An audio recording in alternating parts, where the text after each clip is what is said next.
Внимание! В здании пожар. Во всех школах Якутска проходят плановые эвакуации. Сегодня учения прошли в школе номер 10. Персонал и учащиеся образовательного учреждения справились с заданием на отлично. С подробностями Розалия Борисова.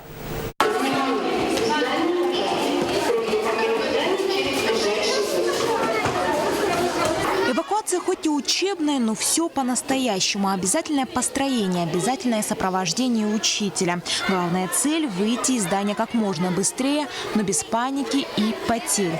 Каждый класс после сигнала направляется к своему пожарному выходу. Больше 500 учеников должны покинуть здание в течение 180 секунд. Затем общая линейка и контрольный подсчет покинувших здание. Обучение персонала действиям при возникновении чрезвычайной ситуации, также обучение учеников, чтобы не было паники. По команде учителя все покидают помещение классов и здание школы. В течение 3 минут должна произойти полная эвакуация при подаче сигнала о эвакуации.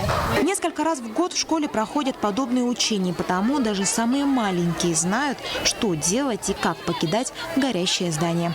Эти тренировки практически у нас проходят не реже, не менее 2 раз в год. Дети, в общем-то, эвакуируются за 2:50, за 3 минуты, в общем-то, так, да? Но я думаю, что дети не так напуганы. Я думаю, что наши дети с помощью вот этих тренировок, они, наверное, будут более застрахованы, обезопасены, скажем так. И учителя все-таки будут знать, как себя вести в такой вот тревожной ситуации.